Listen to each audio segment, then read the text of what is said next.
Mr. President, Mr. Secretary General, fellow delegates, ladies and gentlemen.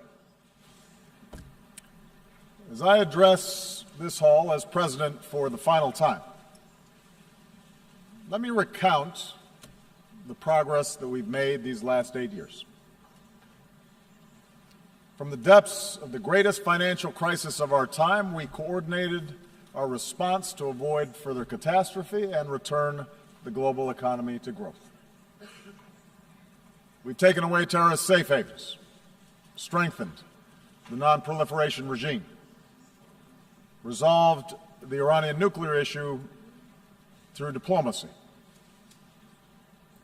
We opened relations with Cuba, helped Colombia end Latin America's longest war.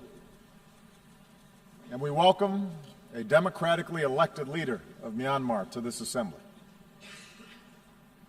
Our assistance is helping people feed themselves, care for the sick, power communities across Africa, and promote models of development rather than dependence. And we have made international institutions like the World Bank and the International Monetary Fund more representative, while establishing a framework to protect our planet from the ravages of climate change. This is important work. It has made a real difference in the lives of our people. And it could not have happened had we not worked together. And yet, around the globe, we are seeing the same forces of global integration that have made us interdependent also expose deep fault lines in the existing international order. We see it in the headlines every day. Around the world, refugees flow across borders in flight from brutal conflict. Financial disruptions continue to weigh upon our workers and entire communities. Across vast swaths of the Middle East, basic security, basic order has broken down. We see too many governments muzzling journalists and quashing dissent and censoring the flow of information. Terrorist networks use social media to prey upon the minds of our youth, endangering open societies and spurring anger against innocent immigrants and Muslims. Powerful nations contest the constraints placed on them by international law. And this is the paradox that defines our world today. A quarter century after the end of the Cold War, the world is by many measures less violent and more prosperous than ever before. And yet our societies are filled with uncertainty and unease and strife.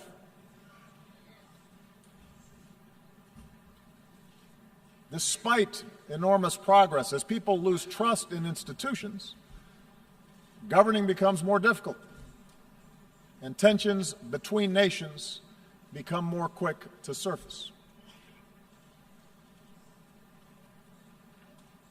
And so I believe that at this moment, we all face a choice.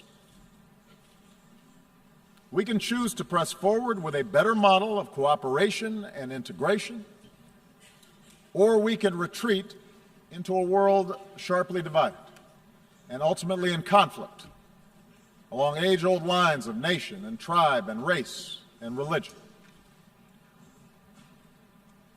I want to suggest to you today that we must go forward and not backward.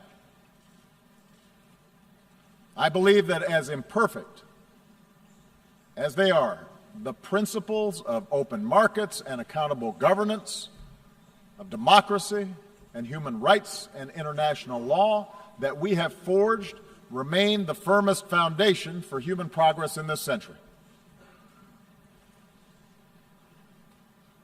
I make this argument not based on theory or ideology, but on facts. facts that all too often we forget in the immediacy of current events. Here's the most important fact. The integration of our global economy has made life better for billions of men, women, and children. Over the last 25 years, the number of people living in extreme poverty has been cut from nearly 40% of humanity to under 10%. That's unprecedented. And it's not an abstraction. It means children have enough to eat. Mothers don't die in childbirth. Meanwhile, cracking the genetic code promises to cure diseases that have plagued us for centuries. The internet can deliver the entirety of human knowledge to a young girl in a remote village on a single handheld device. In medicine and in manufacturing and education and communications, we're experiencing a transformation of how human beings live on a scale that recalls the revolutions in agriculture and industry. And as a result, a person born today is more likely to be healthy, to live longer, and to have access to opportunity than at any time in human history. Moreover, the collapse of colonialism and communism has allowed more people than ever before to live with the freedom to choose their leaders. Despite the real and troubling areas where freedom appears in retreat, the fact remains that the number of democracies around the world has nearly doubled in the last 25 years. In remote corners of the world, citizens are demanding respect for the dignity of all people, no matter their gender or race or religion or disability or sexual orientation. And those who deny others dignity are subject to public reproach. An explosion of social media has given ordinary people more ways to express themselves and has raised people's expectations for those of us in power. Indeed, our international order has been so successful that we take it as a given that great powers no longer fight world wars, that the end of the Cold War lifted the shadow of nuclear Armageddon, that the battlefields of Europe have been replaced by peaceful union, that China and India remain on a path of remarkable growth. I say all this not to whitewash the challenges we face or to suggest complacency. Rather, I believe that we need to acknowledge these achievements in order to summon the confidence to carry this progress forward and to make sure that we do not abandon those very things that have delivered this progress. In order to move forward, though, we do have to acknowledge that the existing path to global integration requires a course correction. Because too often those trumpeting the benefits of globalization have ignored inequality within and among nations, have ignored the enduring appeal of ethnic and sectarian identities, have left international institutions ill-equipped, underfunded, under-resourced in order to handle transnational challenges. And as these real problems have been neglected, alternative visions of the world have pressed forward, both in the wealthiest countries and in the poorest. Religious fundamentalism, the politics of ethnicity or tribe or sect, aggressive nationalism, a crude populism, sometimes from the far left, but more often from the far right, which seeks to restore what they believe was a better, simpler age free of outside contamination. We cannot dismiss these visions. They are powerful. They reflect dissatisfaction among too many of our citizens. I do not believe those visions can deliver security or prosperity over the long term. But I do believe that these visions fail to recognize at a very basic level our common humanity. Moreover, I believe that the acceleration of travel and technology and telecommunications, together with a global economy that depends on a global supply chain, makes it self-defeating ultimately for those who seek to reverse this progress. Today, a nation ringed by walls would only imprison itself.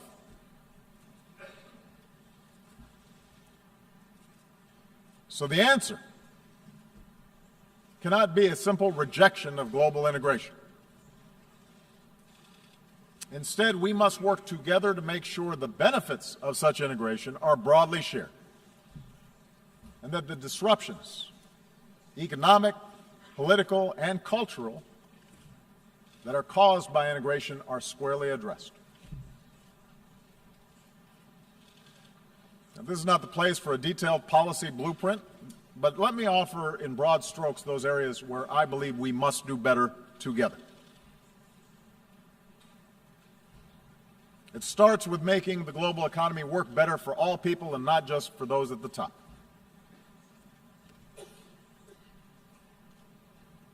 While open markets, capitalism have raised standards of living around the globe, globalization combined with rapid progress in technology has also weakened the position of workers and their ability to secure a decent wage. In advanced economies like my own, unions have been undermined, and many manufacturing jobs have disappeared.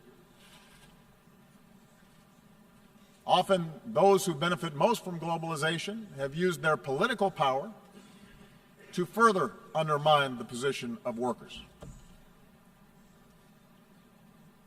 In developing countries, labor organizations have often been suppressed, and the growth of the middle class has been held back by corruption and underinvestment.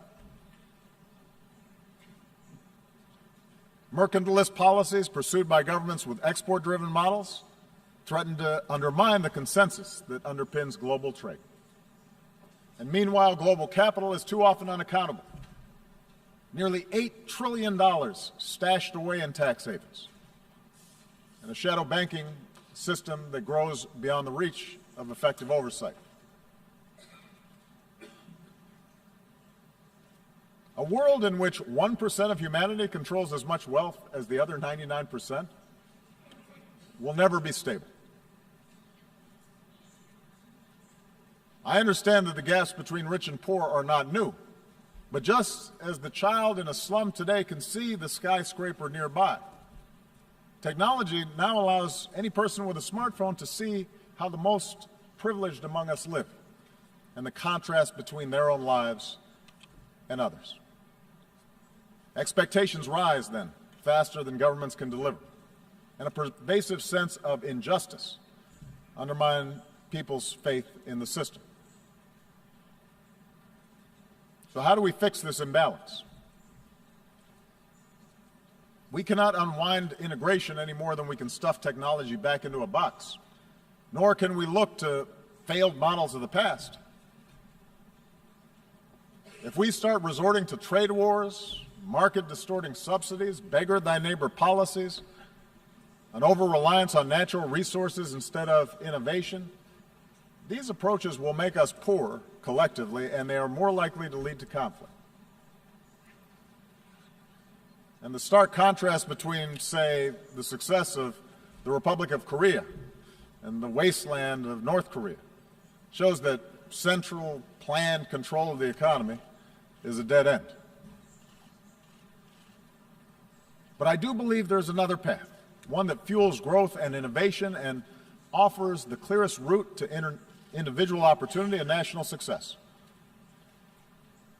It does not require succumbing to a soulless capitalism that benefits only the few, but rather recognizes that economies are more successful when we close the gap between rich and poor, and growth is broadly based.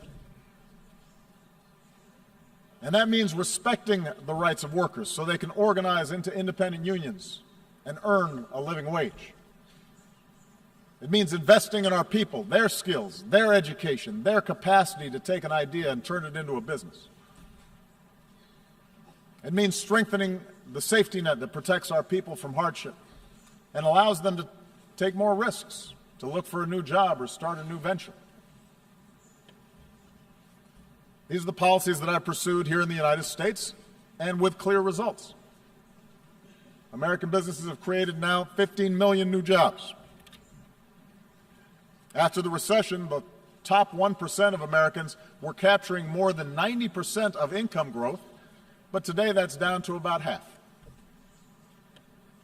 Last year, poverty in this country fell at the fastest rate in nearly 50 years.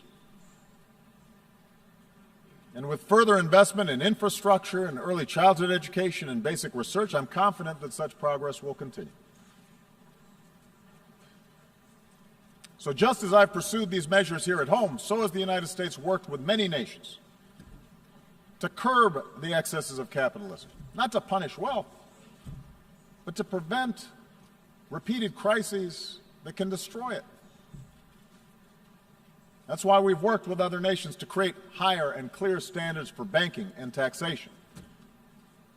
Because a society that asks less of oligarchs than ordinary citizens will rot from within. That's why we've pushed for transparency and cooperation in rooting out corruption and tracking illicit dollars.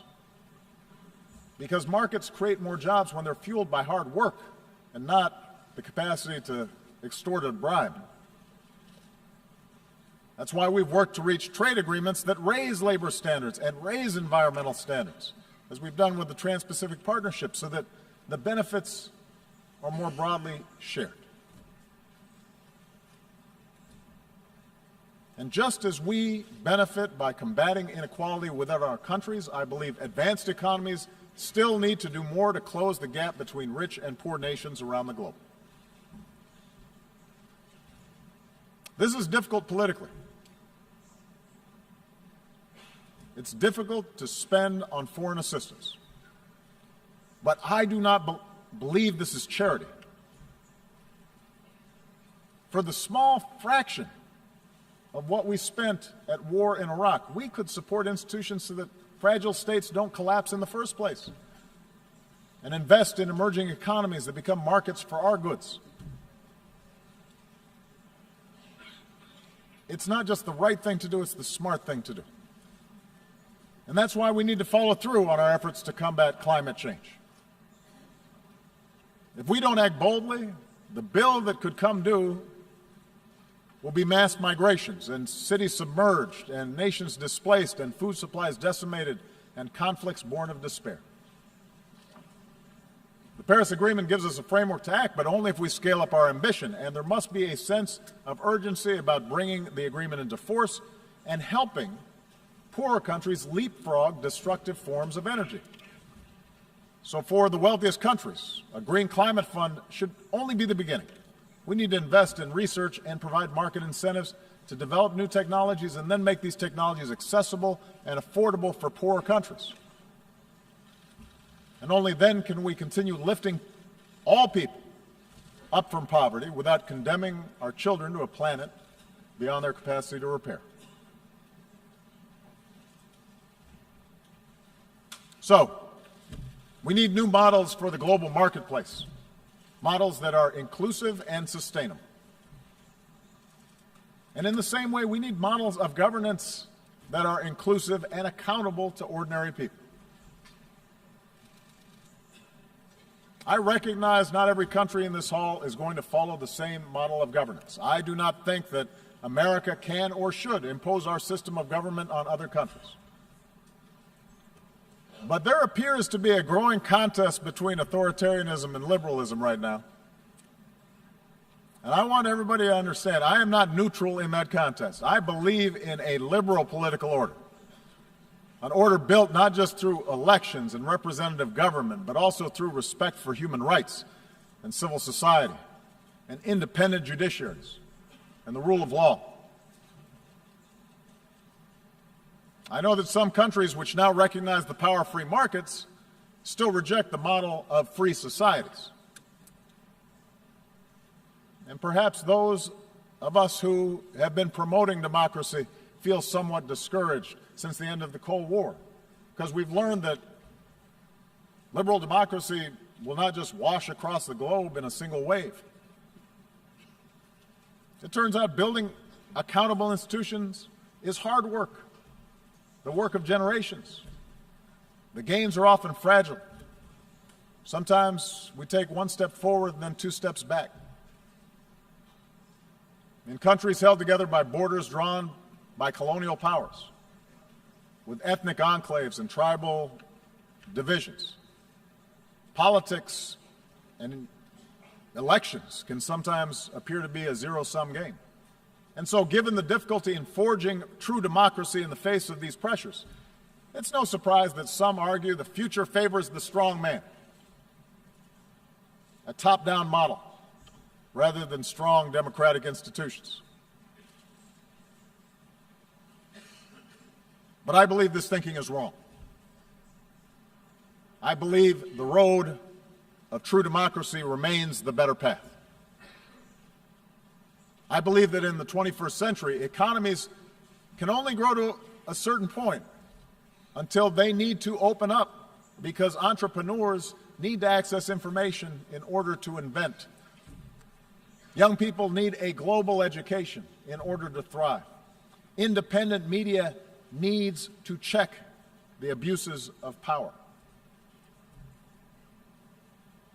Without this evolution, ultimately expectations of people will not be met. Suppression and stagnation will set in. And history shows that strong men are then left with two paths: permanent crackdown, which sparks strife at home, or scapegoating enemies abroad, which can lead to war. Now, I will admit, my belief that governments serve the individual and not the other way around is shaped by America's story. Our nation began with a promise of freedom that applied only to the few, but because of our democratic Constitution, because of our Bill of Rights, because of our ideals, ordinary people were able to organize and march and protest, and ultimately those ideals won out. Open doors for women and minorities and workers in ways that made our economy more productive and turned our diversity into a strength. That gave innovators the chance to transform every area of human endeavor. That made it possible for someone like me to be elected President of the United States. So yes, my views are shaped by the specific experiences of America, but I do not think this story is unique to America. Look at the transformation that's taken place in countries as different as Japan and Chile, Indonesia, Botswana. The countries that have succeeded are ones in which people feel they have a stake. In Europe, the progress of those countries in the former Soviet bloc that embraced democracy stand in clear contrast to those that did not. After all, the people of Ukraine did not take to the streets because of some plot imposed from abroad. They took to the streets because their leadership was for sale, and they had no recourse. They demanded change because they saw life get better for people in the Baltics and in Poland, societies that were more liberal and democratic and open than their own.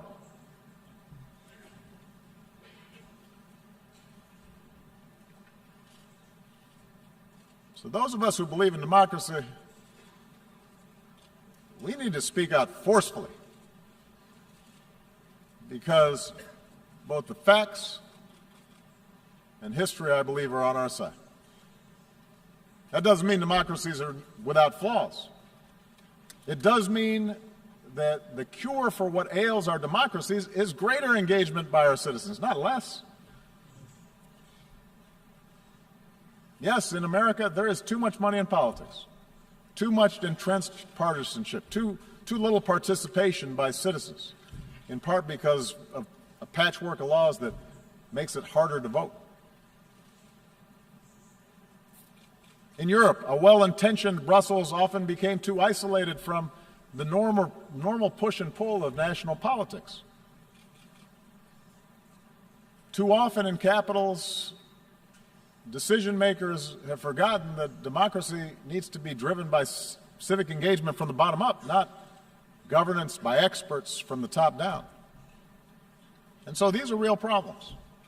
And as leaders of democratic governments make the case for democracy abroad, we better strive harder to set a better example at home.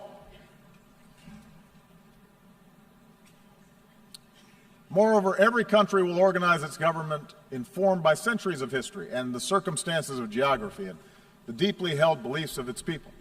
So I recognize a traditional society may value unity and cohesion more than a diverse country like my own, which was founded upon what at the time was a radical idea, the idea of the liberty of individual human beings, endowed with certain God-given rights. But that does not mean that ordinary people in Asia or Africa or the Middle East somehow prefer arbitrary rule that denies them a voice in the decisions that can shape their lives. I believe that spirit is universal. And if any of you doubt the universality of that desire, listen to the voices of young people everywhere who call out for freedom and dignity and the opportunity to control their own lives.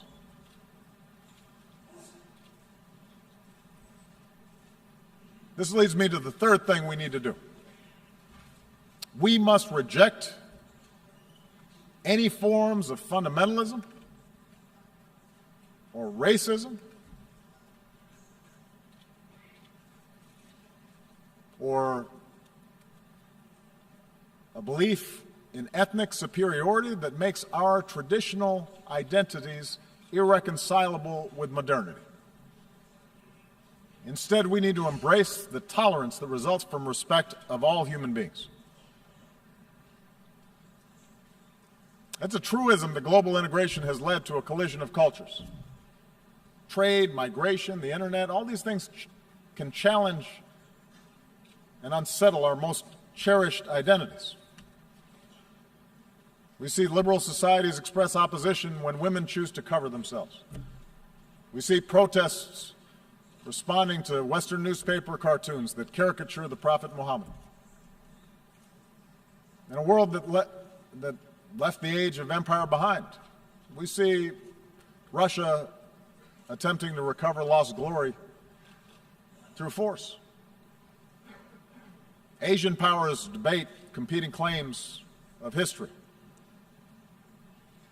And in Europe and the United States, you see people wrestle with concerns about immigration and changing demographics and suggesting that somehow people who look different are corrupting the character of our countries.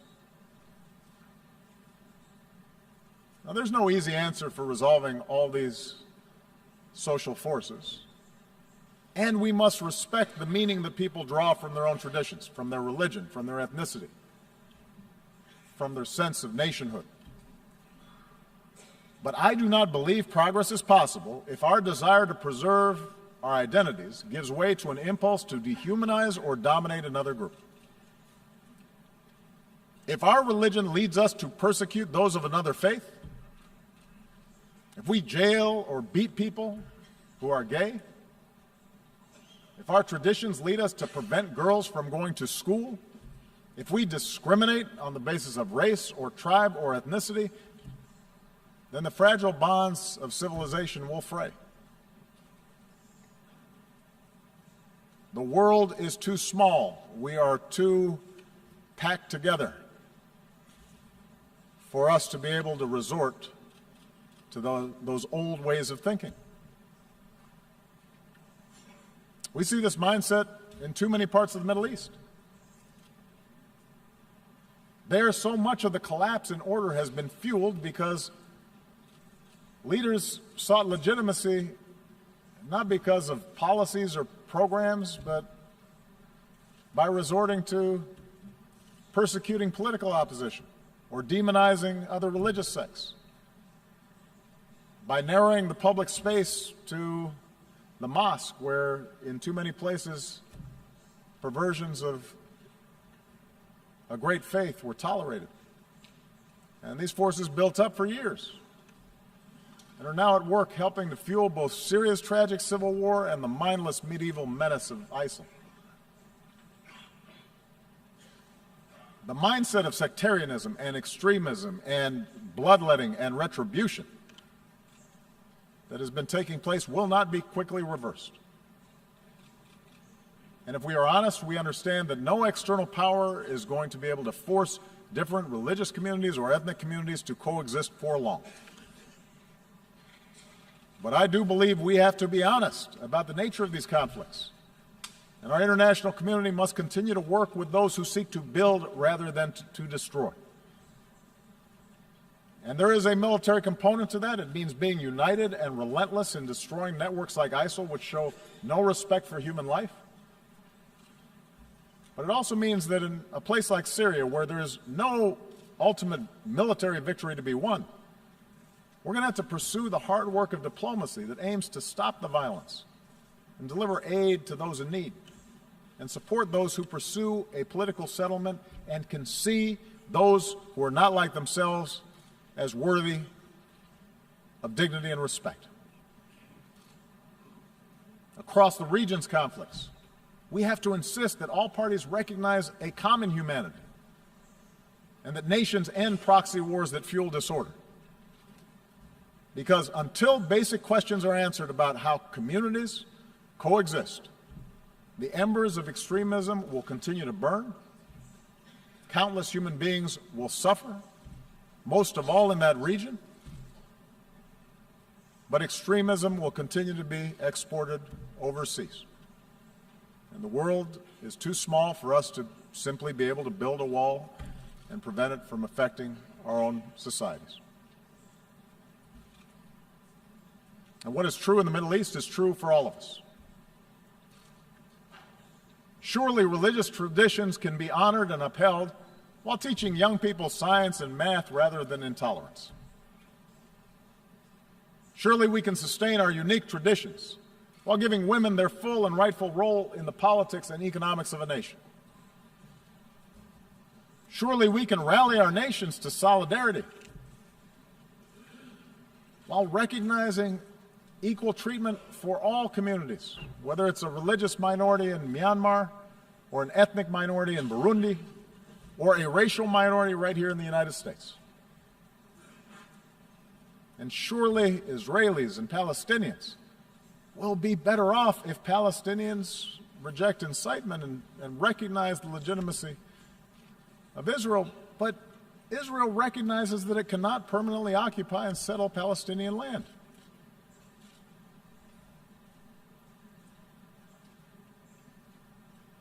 We all have to do better as leaders in tamping down rather than encouraging a notion of identity that leads us to diminish others. And this leads me to the fourth and final thing we need to do, and that is sustain our commitment to international cooperation rooted in the rights and responsibilities of nations. As President of the United States, I know that for most of human history, power has not been unipolar. And the end of the Cold War may have led too many to forget this truth. I've noticed as president that at times both America's adversaries and some of our allies believe that all problems were either caused by Washington or could be solved by Washington. And perhaps too many in Washington believe that as well.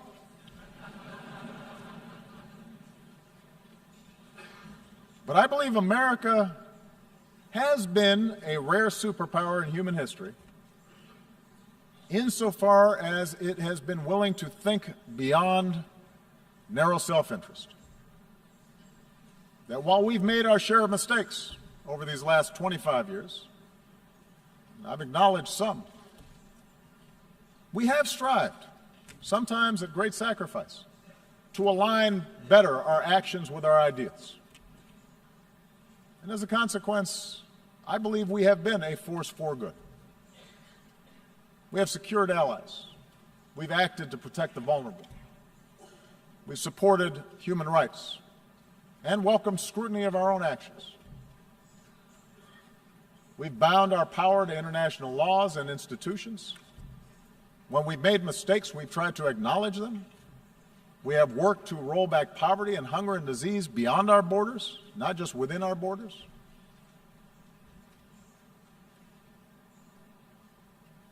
I'm proud of that. But I also know that we can't do this alone. And I believe that if we're to meet the challenges of this century, we are all going to have to do more to build up international capacity.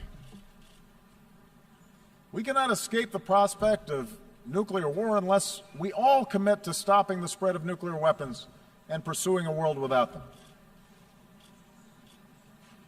When Iran agrees to accept constraints on its nuclear program, that enhances global security and enhances Iran's ability to work with other nations. On the other hand, when North Korea tests a bomb, that endangers all of us. And any country that breaks this basic bargain must face consequences. And those nations with these weapons, like the United States, have a unique responsibility to pursue the path of reducing our stockpiles and reaffirming basic norms like the commitment to never test them again. We can't combat a disease like Zika that recognizes no borders. Mosquitoes don't respect walls, unless we make permanent the same urgency that we brought to bear against Ebola, by strengthening our own systems of public health, by investing in cures and rolling back the root causes of disease, and helping poorer countries develop a public health infrastructure. We can only eliminate extreme poverty if the sustainable development goals that we have set are more than words on paper. Human ingenuity now gives us the capacity to feed the hungry and give all of our children, including our girls, the education that is the foundation for opportunity in our world. But we have to put our money where our mouths are. And we can only realize the promise of this institution's founding, to replace the ravages of war with cooperation, if powerful nations, like my own, accept constraints. Sometimes I'm criticized in my own country for professing a belief in international norms and multilateral institutions, but I am convinced that in the long run, giving up some freedom of action, not giving up our ability to protect ourselves or pursue our core interests, but binding ourselves to international rules over the long term enhances our security. And I think that's not just true for us. If Russia continues to interfere in the affairs of its neighbors, it may be popular at home, it may fuel nationalist fervor for a time, but over time it is also going to diminish its stature and make its borders less secure. In the South China Sea, a peaceful resolution of disputes offered by law will mean far greater stability than the militarization of a few rocks and reefs. We are all stakeholders in this international system, and it calls upon all of us to invest in the success of institutions to which we belong. And the good news is that many nations have shown what kind of progress is possible when we make those commitments. Consider what we've accomplished here over the past few years. Together, we mobilized some 50,000 additional troops for UN peacekeeping, making them nimble, better equipped, better prepared to deal with emergencies. Together, we established an open government partnership so that increasingly transparency empowers more and more people around the globe. And together, now, we have to open our hearts and do more to help refugees who are desperate for a home. We should all welcome the pledges of increased assistance that have been made at this General Assembly gathering. I'll be discussing that more this afternoon, but we have to follow through even when the politics are hard. Because in the eyes of innocent men and women and children who, through no fault of their own, have had to flee everything that they know, everything that they love, we have to have the empathy to see ourselves. We have to imagine what it would be like for our family, for our children, if the unspeakable happened to us. And we should all understand that ultimately our world will be more secure if we are prepared to help those in need and the nations who are carrying the largest burden with respect to accommodating these refugees. There are a lot of nations right now that are doing the right thing. But many nations, particularly those blessed with wealth and the benefits of geography, they can do more to offer a hand. Even if they also insist that refugees who come to our countries have to do more to adopt to the customs and conventions of the communities that are now providing them a home.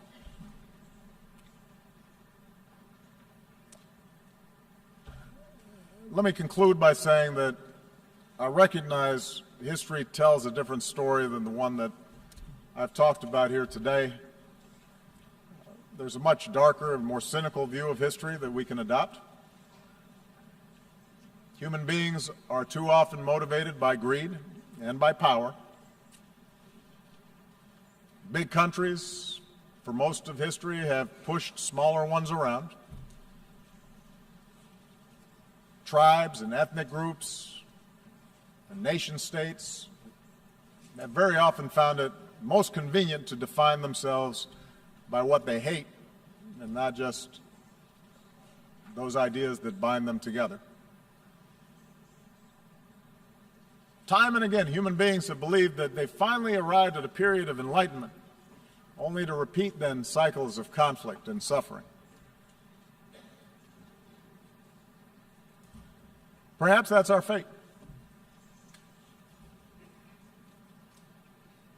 We have to remember that the choices of individual human beings led to repeated world war.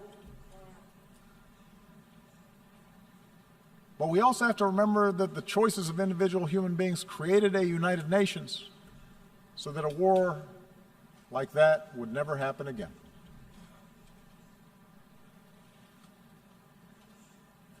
Each of us, as leaders, each nation, can choose to reject those who appeal to our worst impulses and embrace those who appeal to our best. For we have shown that we can choose a better history. Sitting in a prison cell, a young Martin Luther King Jr. wrote that human progress never rolls on the wheels of inevitability. It comes through the tireless efforts of men willing to be co-workers with God. And during the course of these 8 years, as I've traveled to many of your nations, I have seen that spirit in our young people who are more educated and more tolerant and more inclusive and more diverse and more creative than our generation, who are more empathetic and compassionate towards their fellow human beings than previous generations. And yes, some of that comes with the idealism of youth, but it also comes with young people's access to information about other peoples and places. An understanding unique in human history, that their future is bound with the fates of other human beings on the other side of the world. I think of the thousands of healthcare workers from around the world who volunteered to fight Ebola. I remember the young entrepreneurs I met who are now starting new businesses in Cuba. The parliamentarians who used to be, just a few years ago, political prisoners in Myanmar. I think of the girls who have braved taunts or violence just to go to school in Afghanistan. And the university students who started programs online to reject the extremism of organizations like ISIL. I draw strength from the young Americans, entrepreneurs, activists, soldiers, new citizens who are remaking our nation once again, who are unconstrained by old habits and old conventions and unencumbered by what is, but are instead ready to seize what ought to be.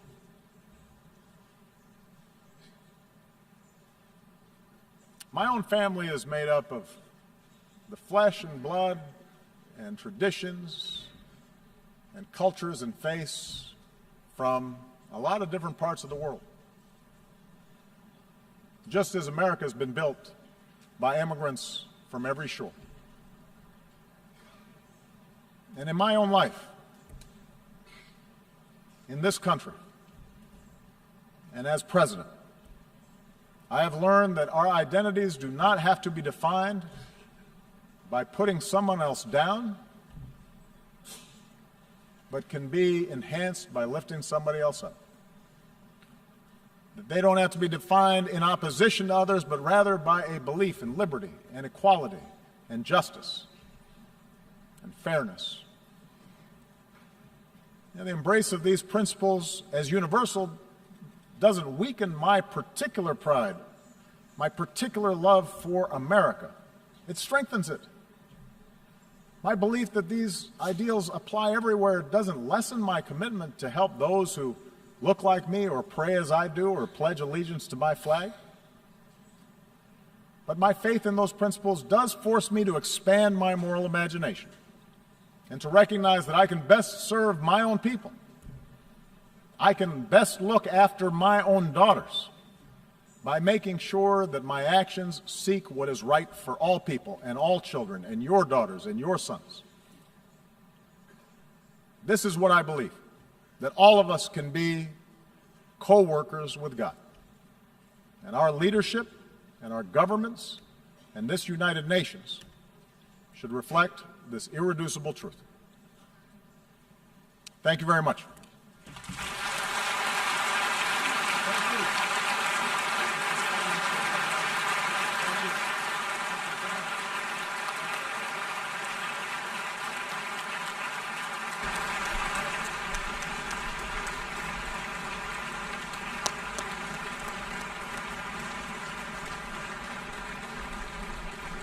On behalf of the General Assembly, I wish to thank the President of the United States for the statement just made.